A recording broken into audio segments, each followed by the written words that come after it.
बिस्मिल्लाहिर्रहमानिर्रहीम। अस्सलाम वालेकुम जी। आज जो हमारा नेक्स्ट एक्सपेरिमेंट है वो जी चैप्टर 7 प्रॉपर्टीज़ ऑफ मैटर। इसमें हम एक्सपेरिमेंट नंबर 7.1 सबसे पहले डिस्कस करेंगे। इसमें जी study the relationship between load and extension by drawing a graph. इसमें हमने रिलेशनशिप देखना है कि अगर हम किसी स्प्रिंग के ऊपर लोड अप्लाई करें और उसके अंदर कितनी एक्सटेंशन प्रोड्यूस होगी, और ग्राफ की हेल्प से हम उसको स्टडी करेंगे। यहाँ पे बेसिकली यहाँ पे जो हमने लॉ पढ़ना है वो आपने हुक्स लॉ के बारे में 10th क्लास में पढ़ा होगा। F इज इक्वल टू, यहाँ पे लिखा हुआ F is equal to K x, यानी कि जितनी हम फोर्स अप्लाई करेंगे उतनी ही हमारे पास चेंज प्रोड्यूस हो जाएगी, यानी कि strain is directly proportional to stress. ये हुक्स लॉ यहाँ पे आप जो स्टार्ट में आपकी नोटबुक के ऊपर इसकी डेफिनेशन स्टेटमेंट भी दी गई है। Hooke's law state that strain is directly proportional to the stress, यानी कि हम जितनी उसके ऊपर फोर्स लगाते जाएंगे अपने स्प्रिंग के ऊपर, जितना हम वेट बढ़ाएंगे उतनी ही स्प्रिंग के अंदर एक्सटेंशन बढ़ती जाएगी। In case of a spring the extension of a spring is direction proportion with load added to its along this load. कि आपके पास इसमें सबसे पहले जो इस स्प्रिंग के अंदर हम देख सकते हैं कि इधर एक स्प्रिंग लगा हुआ होगा और साथ एक स्केल भी दिया गया है। इस स्केल के साथ स्प्रिंग के नीचे एक हुक लगा होगा, उस हुक की हेल्प से हम उसके अंदर लोड अप्लाई करते जाएंगे, और जितना हम लोड बढ़ाते जाएंगे हमारे पास जो स्प्रिंग की एक्सटेंशन है वो इंक्रीज होगी, और इंक्रीज जितनी उसकी इंक्रीज कितना होगा वो हम साथ स्केल की हेल्प से रीडिंग नोट कर लेंगे। और यहाँ पे जो मैथमेटिकल रिलेशन है वो F is equal to K X. K यहाँ पे कांस्टेंट है, K is equal to constant, और x जो है ये एक्सटेंशन को रिप्रेजेंट करेगा। F फोर्स, जितनी हम फोर्स लगाएंगे उतनी हमारे स्प्रिंग के अंदर एक्सटेंशन प्रोड्यूस हो जाएगी।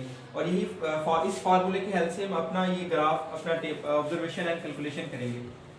इसके अलावा हमें जो इस एक्सपेरिमेंट को परफॉर्म करने के लिए जो मटेरियल रिक्वायर्ड होगा वो सबसे पहले हेलिकल स्प्रिंग, और इसके अलावा hanger with pointer, slotted weight चाहिए होंगे कुछ हमें, जो उसके अंदर हमने स्प्रिंग के साथ प्लेस करने हैं, कुछ वेट्स की जरूरत होगी हमें, और इसके अलावा एक मीटर रूल की हेल्प जरूरत पड़ेगी हमें।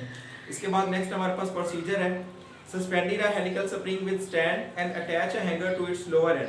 सबसे पहले हमने हैंगर के साथ एक स्प्रिंग अटैच कर देना है, और उसके एंड में जाके एक साथ स्प्रिंग के एंड में एक हैंगर भी अटैच कर देंगे, ताकि जिस हैंगर में हम अपना वेट प्लेस करेंगे।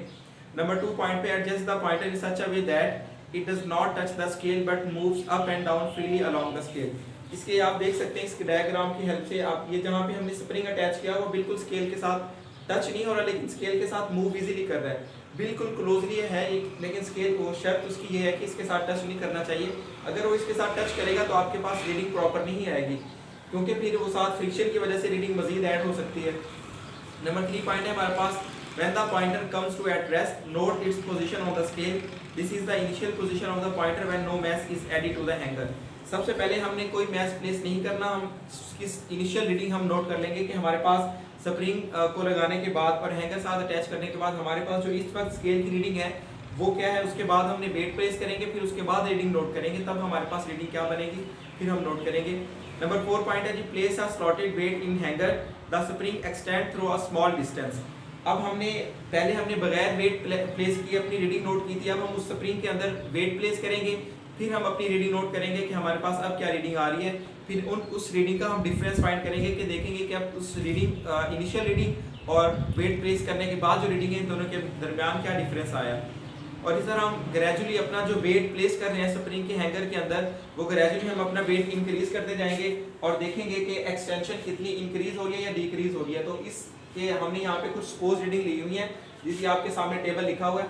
इसके अंदर सबसे पहले जब हमने हैंगर के अंदर जो मैस प्लेस किया वो 50 ग्राम हमने मैस प्लेस किया। इसके अंदर जो बेसिकली आपने एक जो बात नोट करनी है वो ये है कि हमने 100 ग्राम को 1 न्यूटन के इक्वल लिया हुआ है।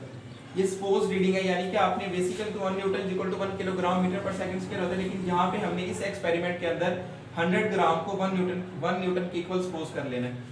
अब सबसे पहले जब हमने 50 ग्राम इसके अंदर पुट किया तो न्यूटन के अंदर जब इसकी वैल्यू देखेंगे तो हमारे पास आ जाएगा 0.5 न्यूटन। तो उसके बाद जब हमने डिस्टेंस नोट किया 50 ग्राम मैस प्लेस करने के बाद, तो हमारे पास जो स्केल के ऊपर जो रीडिंग आई, जो स्प्रिंग की एक्सटेंशन थी वो 0.65 सेंटीमीटर थी। अब इसी स्टेप को दोबारा से रिपीट करेंगे तो हमारे पास ताकि हमारी जो रीडिंग है मोर एक्यूरेट हो जाए, तो एक स्टेप को 2 टाइम्स रिपीट करना है आपने। तो वही है 50 ग्राम मैस है, दोबारा से उसकी रीडिंग नोट की तो हमारे पास है 0.65, अब P1 और P2, P1 आपके पास फर्स्ट रीडिंग है, P2 सेकंड रीडिंग, इन दोनों का मीन फाइंड करेंगे तो हमारे पास अगेन 0.65 सेंटीमीटर आ जाएगा। अब सेकंड ऑब्जर्वेशन के अंदर अगर आप देखें तो अब हमने पहले जो मैथ लिया था वो 50 ग्राम था, अब हमने मैथ की वैल्यू इंक्रीज कर दी, अब हमने मैथ ले लिया 100 ग्राम, जो कि हमारे पास हो जाएगा 1 न्यूटन के इक्वल, 1 न्यूटन, क्योंकि यहाँ पे हमने सपोज है कि 100 gram is equal to 1 newton. तो जब 100 ग्राम लिया तो उसकी न्यूटन के अंदर जो वैल्यू आई वो 1 आई। तो अब हमने देखा कि अब हमारे जो एक्सटेंशन या स्प्रिंग कितना उसकी लेंथ इंक्रीज हुई है, तो अब हमारे पास 1.4 सेंटीमीटर उसकी रीडिंग आएगी हमारे पास। इसी स्टेप को अगेन आपने रिपीट करना है, तो अगेन आप देखेंगे हमारे पास जो रीडिंग आएगी 1.4 सेंटीमीटर होगी। अब मैथ जो अब आपने मजीद इंक्रीज करके चेक करना है, तो अब हम मैथ थर्ड टाइम जो मैथ ले रहे हैं वो 150 ग्राम है, विच इज इक्वल, अगर आप न्यूटन में इसको देखेंगे तो हमारे पास 150 ग्राम की इसकी इक्वल हो जाएगा 1.5 न्यूटन।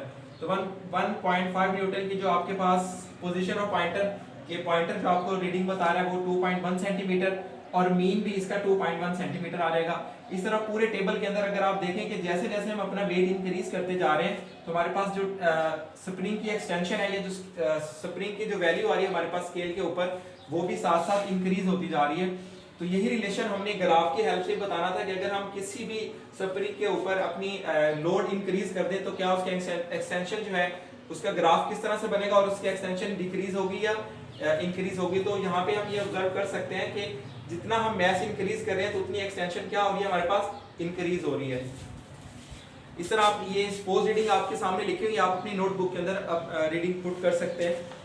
उसके अलावा इसके अंदर कंक्लूजन भी हमने यही लिखेंगे कि एक्सपेरिमेंट के अंदर ही बेसिकली कंक्लूजन वो बता रहा होता है कि आपका जो रिलेशन है वही हमने प्रूव करना था, और रिलेशन हमने इस टेबल की हेल्प से अपनी ऑब्जर्वेशन की हेल्प से प्रूव कर दिया कि हम जितना लोड इंक्रीज करते जा रहे हैं उतनी एक्सटेंशन हमारे पास इंक्रीज होती जा रही है। और इसका जो ग्राफ बनेगा बेसिकली आपके पास एक स्लोप लाइन इसका ग्राफ आएगा और एक्स एक्सिस पे आप अपना लोड शो करवाएंगे और वाई एक्सिस पे आप एक्सटेंशन लेंगे, तो हमारे पास जो ग्राफ बनेगा इसका लोड और एक्सटेंशन के दरमियान वो एक स्ट्रेट लाइन होगी, बिल्कुल स्लोप।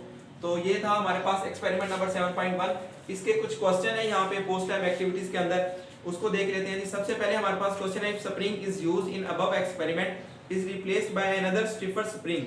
तो अगर हम इस एक्सपेरिमेंट की जगह यहाँ पे हमने हेलिकल स्प्रिंग यूज किया, अगर हम कोई दूसरा स्प्रिंग यूज करें तब इसके ऊपर क्या इफेक्ट होगा।